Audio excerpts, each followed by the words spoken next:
back, 2K Sports presentation of the NBA. What a season in store for us. Well, I think it was certainly a topsy-turvy season for the Nuggets with all the Carmelo trade rumors. But, you know, considering all of that uncertainty, it was good to see the way they rallied after the trade and finished the season really strong. Backing down is Nene. And unable there to get the go-ahead bucket. Well, that is not the guy they want to drive the lane in heavy traffic. Hey, look at the effects of that Carmelo trade. What that had on the Denver Nuggets, Steve. It seemed like they didn't lose a whole lot of ground in the West once that trade went down. Well, they got much better defensively after the trade, and they were able to play fast and still score points. The question is, without Carmelo, can you win in the playoffs? Can you score when the defense is set? And I think that's going to be a major task for Denver without Carmelo Anthony, one of the best scorers in the league. Now Brewer goes right up, and Nene with the stuff.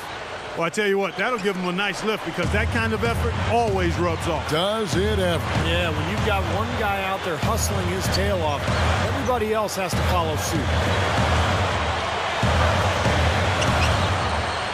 Goes up on the wing, and that one's good by Kobe. Kobe's got 5 points now in the quarter. Yeah, they are just lighting him up from mid-range area. You know, sometimes we forget about the value of the mid-range or in-between game. This team has made 8 of their last 10 with that shot, the in-between shot. A different look for Denver. Mozgov, he's checked in for Nene. Alinari comes in for Hamilton, and it's a Flalo in for Corey Brewer. Here's a Flalo. Miller inside. He's covered by Fisher. And it's Miller missing. Terrific defense at the rim. They got right in his path. You know, that's part of what great defenders do. They get not only in your path, but in your head a little bit, too. Only one turnover so far in the game for him, Kevin. Another reason they're in the lead with halftime approaching, taking care of the ball. You give him an opening like that one, he'll take advantage. Great looking transition that time, guys. Well, I tell you what, when I think about Andre Miller, it's durability that jumps out at you. I mean, he had been the reigning active consecutive games played leader at 632 until that record was broken last year. Goes straight up. He nails it, and we're tied up. Flalo's got his second bucket of the night. And here's Kobe for 3, and the Lakers with another miss. You know, more on Miller, Clark, in that consecutive game played streak. I know NFL players take great pride in how many games they play in a row. I mean, they take great pride in that. You don't think that really is part of the way they look at things, but they do. Back to Miller, he didn't miss due to injury. Instead, he saw his streak snap because of a one-game suspension, Steve, for a flagrant foul.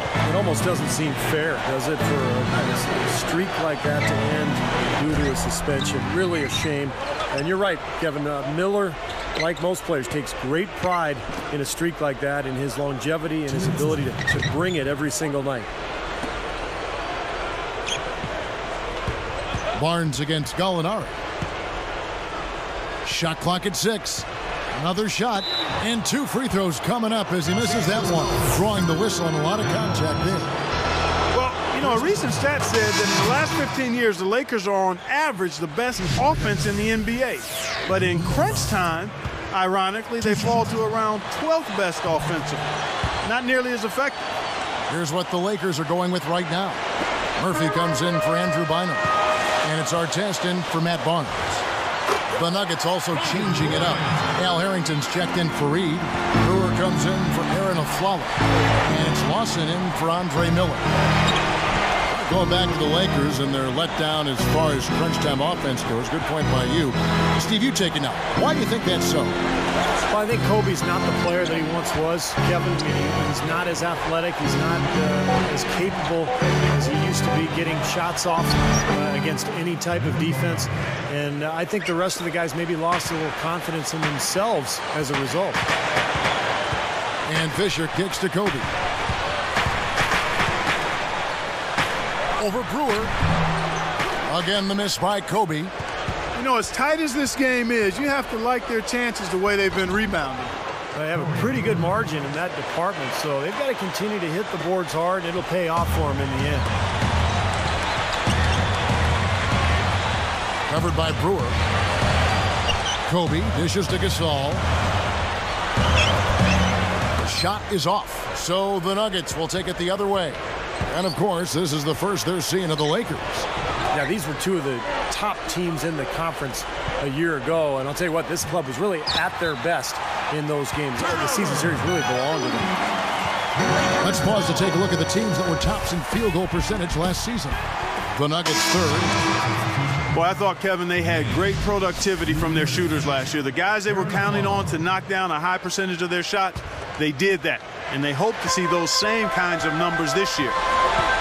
Catching up on the changes for Denver. Nene, he's checked in for Mozgov. Fernandez comes in for Gallinari. And it's a Flalo in for Corey Brewer. Winding down, they're going to go for the last shot here. Yeah, I like the recognition there. They're going to play for the last shot, just as you said.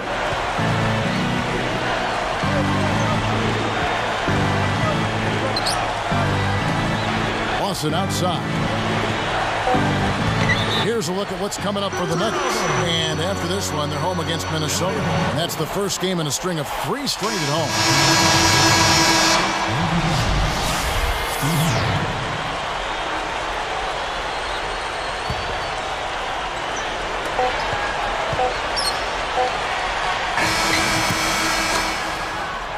Tie game in Los Angeles.